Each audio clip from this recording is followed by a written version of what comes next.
여러분 안녕하십니까? 송정 성경교실 성소론 제 9번째 시간입니다. 오늘의 주제는 구름 기둥과 불 기둥입니다.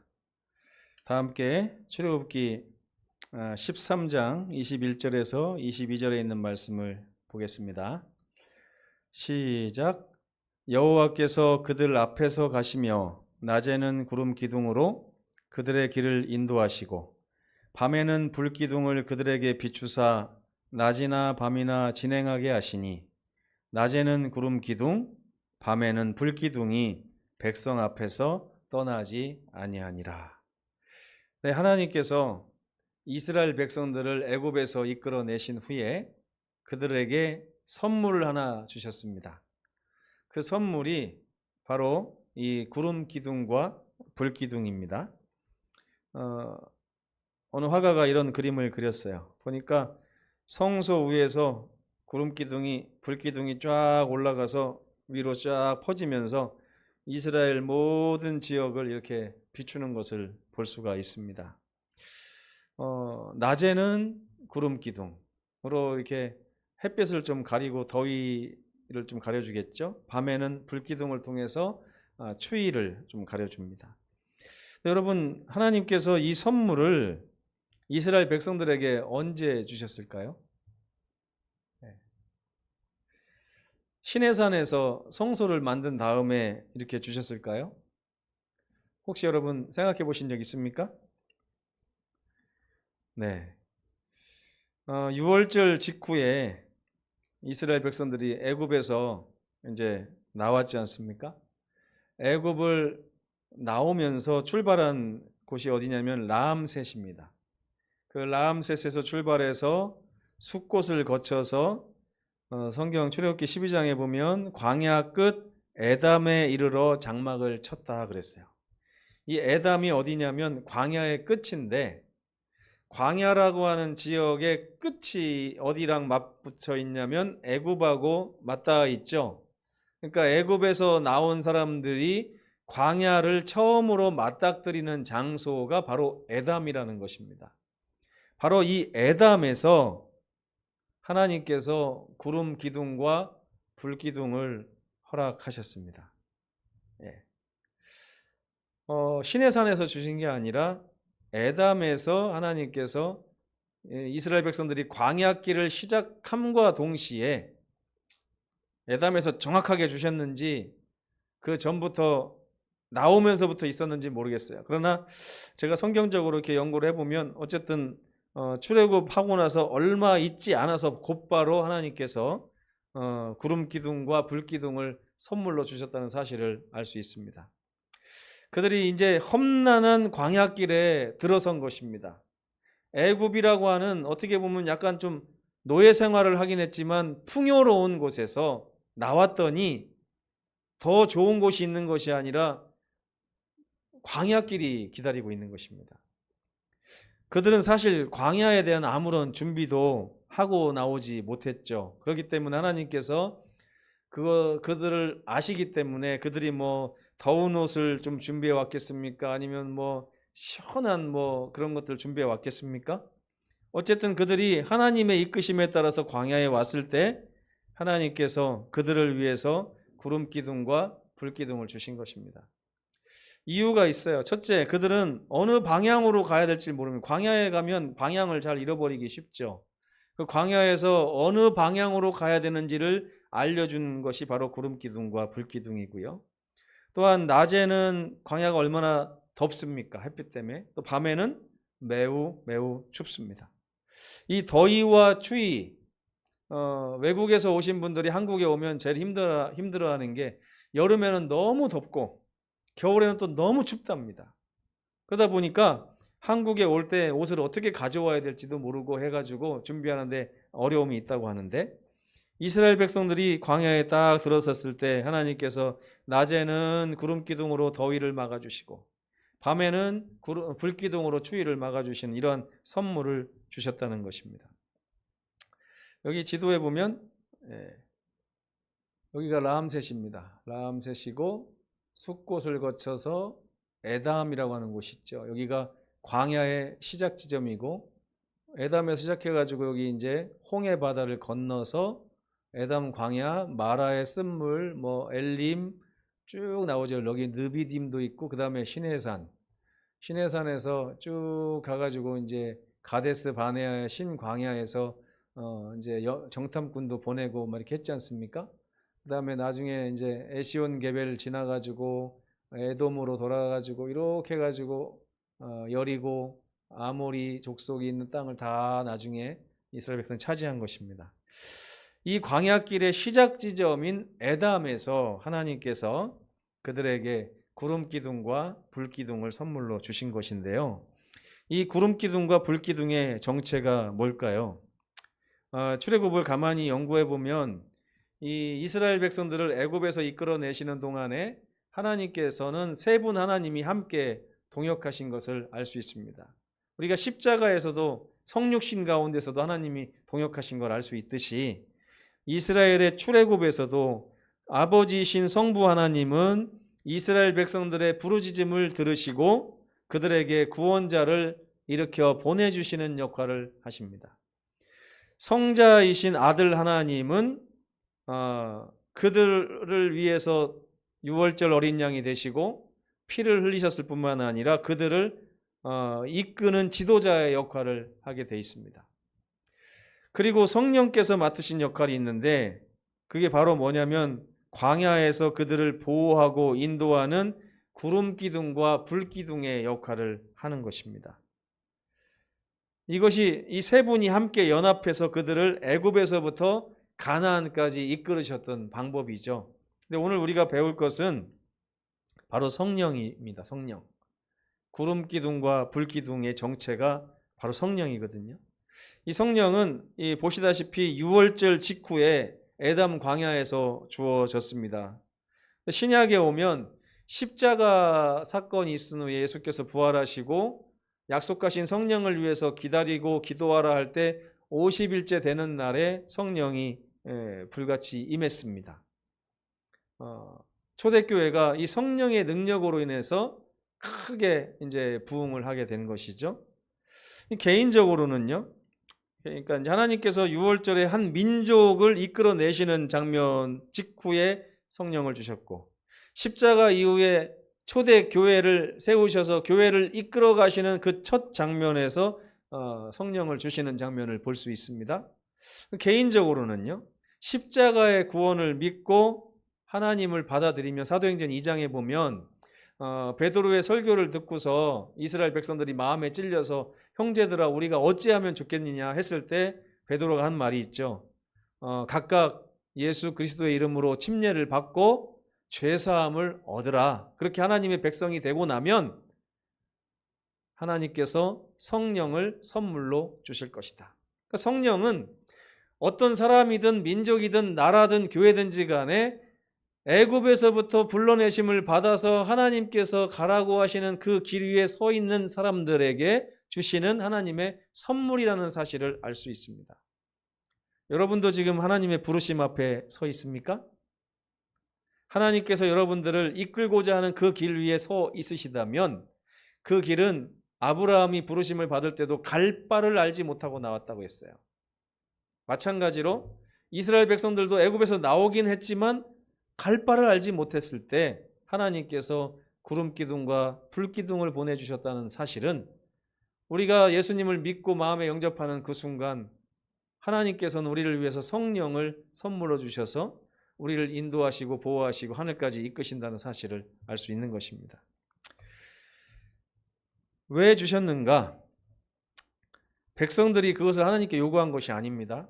백성들은 그런 걸 요구할 믿음도 없었고 아이디어도 없었습니다. 어떻게 광야에서 더워 죽겠다. 우산이 있으면 좋겠는데 이 정도는 할 수 있겠죠? 그런데 하나님께서는 우산을 주시는 것이 아니라 구름으로 그들의 진영을 덮으셨다는 거예요. 밤에는요. 와 너무 추운데 난로가 있으면 좋겠다 했는데 하나님께서는 불기둥으로 그들의 모든 온도를 다 해결하셨다는 것입니다. 하나님께서 사랑하시기 때문에 자발적으로 우리의 모든 필요를 아시고 먼저 주시는 은혜의 선물이 바로 구름기둥과 불기둥이었다는 거예요. 예수님께서는 승천하시기 전에 이런 말씀했습니다. 내가 아버지께 구하겠으니 그가 또 다른 보혜사를 너희에게 주사 영원토록 너희와 함께 있게 하시리라. 예, 이것이 바로 하나님께서 하늘 가는 길 위에 서 있는 우리 모두에게 주신 선물이라고 성경은 말하고 있는 것입니다. 이 성령께서 구름기둥과 불기둥이 하는 역할이 있습니다. 첫 번째는 아까도 말씀드렸지만 인도하시는 거예요. 가장 1차적인 목적은 갈 방향을 알려주시는 것입니다. 광야의 여행 동안에 이스라엘 백성들이 어디로 가야 될지도 모르고 방향 감각도 모르고 진행해서 어떻게 살아야 될지도 모를 때에 하나님의 성령이 그들을 이끄신 것입니다. 느헤미야서 9장 12절에 보면 낮에는 구름기둥으로 인도하시고 밤에는 불기둥으로 그 행할 길을 비추셨다 그랬어요. 우리가 어떻게 행할지를 비추시는 분이 바로 성령이라는 것을 알 수 있습니다. 그래서 로마서 8장 14절에 보면 무릇 하나님의 영으로 인도함을 받는 그들은 곧 하나님의 아들이다. 이게 하나님의 아들이라고 하는 징표가 뭐냐면 하나님께서 보내주신 선물인 성령이 있으면 그가 바로 하나님의 아들이라는 거예요. 그 이스라엘 백성들이 애굽을 나올 때요, 이스라엘 민족이 아니면서도 따라 나온 민족들이 있었습니다. 근데 그 민족들을 하나님께서 내치지 않으셨어요. 그들은 어떻게 해서든지 구름의 영역 안에 그리고 불기둥의 영역 안에 있으려고 노력을 했을 때 그들이 그 영역 안에 있는 동안에 하나님께서는 그들을 하나님의 백성으로 인정해 주셨다는 거예요. 그리고 그들도 역시 구름을 따라 진행했고 보호받고 그렇게 했다는 것입니다. 요한복음 16장 13절에 보면 진리의 성령이 오시면 그가 너희를 모든 진리 가운데로 인도하실 것이다. 하나님은 성령을 보내셔서 우리가 바른 길을 찾아서 진행할 수 있도록 하늘까지 곁길로 빠지지 않고 실족하지 않고 오도록 해주신 것이 바로 하나님의 선물 성령이라고 하는 것입니다. 그렇다면 두 번째 목적은 무엇입니까? 바로 보호라고 제가 말씀드렸죠. 이 구름기둥과 불기둥은 덮어주고 밝혀주는 보호자의 역할을 했습니다. 시편 105편 39절에 보면 이런 말씀이 있습니다. 여호와께서 구름을 쫙 펴사 덮개를 삼으시고 밤에는 불로 밝혀주셨다. 예, 구름은 광야의 뜨거운 더위를 막아줄 양산이었고요. 불은 밤의 추위를 막아줄 난로였고 어두움을 밝혀줄 등불이었습니다. 그들을 보호하신 것입니다. 하나님께서. 근데 이제 이 구름이 3중 위치를 가집니다. 진영 앞에서 전진할 때도 있고 진영 뒤에서 막을 때도 있고 진영 한가운데서 머물 때도 있었습니다. 진영 앞에 있을 때는 그 이스라엘 백성들을 인도하실 때입니다. 갈 길을 밝혀주시면서 이쪽이니 이쪽으로 따라오라고 하는 역할을 하시는 게 바로 성령께서 진영 앞에 계실 때입니다. 진영 뒤는 뭐냐면 이스라엘 백성들이 홍해를 건널 때요, 다 건너자마자 애굽의 군사들이 막 쫓아왔어요. 거의 다 막 잡힐락 할 때 하나님의 이 구름 기둥이 뒤로 갑니다. 뒤로 가서 이스라엘 진영과 애굽 군사들 사이에 딱 가로막고서 뭐라고 하세요? 내 백성이 다 건너갈 때까지 너희는 더 이상 오지 말고 여기 있으라면서 지켜주셨습니다. 그런 다음에 이스라엘 백성들이 다 건너가자마자 구름이 다시 앞으로 왔을 때 모든 홍해바다가 다시 합쳐지면서 그들이 물 가운데 다 수장되게 된 것입니다. 그들을 보호하시는 역할을 한다는 걸 알 수 있습니다. 또 진영 한가운데 회막 위에서 늘 머물러 계시면서 그들을 이렇게 당신의 영역 안에 가두시고 당신의 백성으로서 사랑하시는 장면을 볼 수 있는 것입니다. 요새 첫 번째 인도라고 하는 목적은 진영 앞에 계신 성령을 이야기하고요. 또 보호라고 하는 관점은 진영 뒤에서 이렇게 막아주시는 역할. 근데 이 진영 한가운데 있을 때는 또 다른 의미가 있습니다. 이거 물론 보호의 의미도 있지만 성경에 보면 성령께서 하시는 일 중에 가장 의미 있는 일이 뭐냐면 바로 인치시는 거예요. 인치신다는 얘기는 도장을 찍는다는 얘기잖아요. 우리의 이마나 손목에 도장을 찍는데 이마는 우리의 마음이나 정신을 이야기하고 손목은 우리의 삶이나 우리의 행위를 이야기하죠. 우리의 마음과 삶에 하나님께서 도장을 딱 찍어가지고 이 사람은 나의 백성이다 하시는 게 성령께서 인치시는 역할인데, 이 성령께서 이 진영에 머물면서 그 덮으시는 그 영역 아래 있는 모든 사람들은 하나님의 백성이라 인정을 받는다는 거예요. 이게 바로 성령께서 하시는 일입니다. 그래서 에베소서 1장 13절에 보면 그 안에서 너희도 진리의 말씀이신 곧 너희의 구원의 복음을 듣고 그 안에서 또한 믿어 약속의 성령으로 인치심을 받는 것이다. 성령은 우리를 인치시기 위해서 약속하신 하나님의 선물이라는 것을 알 수가 있습니다. 에베소서 4장 30절에 보면 그래서 하나님의 성령을 근심하게 하지 말라 그랬어요. 이렇게 하나님이 손을 쫙 펼치셨는데 이 영역 안에 들어오지 않고 저 멀리 있는 사람들 하나님의 성령에 근심이 된다는 거예요. 나의 보호의 영역으로 들어와 하고 말씀하시는데 그들이 싫어요 하면서 이렇게 가는 것이죠. 여러분, 아마 여러분들이 그 이스라엘 진영에 같이 따라다니다 보면 이게 아주 자연스러운 삶일 거예요. 낮에 얼마나 더워요. 막 따라가는데 구름이 막 빨리 간단 말이에요. 그럼 막 가는데 갑자기 구름으로부터 멀어지면 어떻게 됩니까? 햇볕이 나를 막 이렇게 해가지고 엄청 덥겠잖아요. 그러니까 얼른 내가 저 구름을 쫓아가서 그늘 아래에 있어야 되겠다. 그리고 진영에 딱 머무를 때도 어때요? 그 구름 안에 그림자 밑에다가 우리가 텐트를 치고 거할 거 아니겠습니까? 밤에 아이들이 막 울어요. 엄마 오늘 저녁에 너무 추워요. 그러면 엄마가 아빠를 깨우죠. 여보 일어나요.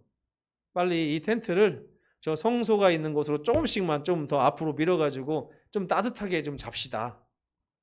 하나님께서 우리에게 원하시는 게 바로 그런 모습입니다. 우리 삶이 하나님께로 더욱더 가까이 와야만 더위와 추위로부터 보호함을 받는 것처럼 그 영역 안에 있는 것을 하나님의 성령의 인치심을 받는다라고 표현을 하고 있습니다. 그거를 사무엘상에서는 이런 단어가 나와요. 생명싸개라고 하는 단어가 나오는데 하나님께서 우리를 생명싸게 싹 감추셔갖고 우리를 보호하시는데 이 역할을 하시는 분이 바로 성령이라는 것을 우리가 알 수 있는 것입니다. 그렇다면 여러분, 이 성령은 언제까지 우리와 함께 하실까요? 이스라엘 광야 여행 동안에 이 구름 기둥과 불 기둥은 늘 그들과 함께 있었습니다. 그들이요, 하나님께 불평하거나 원망하거나 반역하거나 실패했을 때에도 하나님께서는 너희들 실패했어? 반역했어? 하고서 선물을 걷어가시는 게 아니라 이 구름 기둥과 불 기둥은 그들이 가나안 땅에 이를 때까지 끝까지 그들과 함께 했다는 사실을 우리가 성경을 통해서 알 수 있습니다. 그래서 요한복음 14장 16절에 다시 한번 읽으면 예수께서 이렇게 말씀하세요. 그가 또 다른 보혜사를 너희에게 주셔서 영원토록 너희와 함께 있게 하시리라. 네. 우리 성령은 우리와 영원히 함께 하시면서 우리를 하늘 가나안까지 인도하시고 보호하시고 인치실 것입니다. 그런 하나님의 영역 아래 거하는 것이야말로 우리에게 있어서 가장 복된 일이고 행복한 일이 될 것입니다. 하나님의 백성에게 주어지는 이 성령에 관해서 예수께서도 같은 약속을 하셨죠. 세상 끝날까지 우리와 함께하게 하시겠다고요. 그죠? 구름 기둥이 이스라엘이 가나안에 도착하는 날까지 함께했던 것처럼 성령께서도 영적 이스라엘이 하늘 가나안에 이를 때까지 늘 함께 하실 것입니다. 여러분, 그 성령의 영역 안으로 들어오셔야 되고, 예수께서는 내가 너희에게 성령을 보낼 것인데 구하라 그렇게 말씀하셨습니다. 하나님, 제가 이제 하나님을 믿기로 결심하고 주께서 이끄시는 대로 살기로 결심했는데 나아갈 방향도 모르고 저를 너무나 위험천만한 길 위에 제가 서 있는 것 같습니다. 저를 보호해 주시고 인도해 주시고 인쳐 주십시오 할 때 우리가 하나님께서 약속하신 성령을 계속해서 구함으로 그 성령을 소유한 백성들이 돼야 된다는 것입니다. 그것이 바로 로마서 7장에서 8장으로 넘어오는 성도들의 경험이 아닌가. 로마서 7장과 8장의 가장 큰 차이점은 뭔지 아십니까? 바로 성령이 주어졌느냐 아직 주어지지 않았느냐 그 차이입니다. 그래서 하나님의 영의 인도하심을 받는 저와 여러분 되셨으면 정말 좋겠습니다. 여기 좀 보세요. 하나님의 이 구름 기둥과 불 기둥이 이스라엘 전체를 싹 보호하고 끝까지 이들을 가나안 지방까지 약속의 땅으로 인도하셨다는 사실을 알 수 있습니다. 이런 하나님의 선물을 꼭 붙잡고 놓치지 않고 그 안에서 생명 싸게 안에서 감추심을 받는 저와 여러분 되시기를 간절히 바라면서 말씀을 마치겠습니다.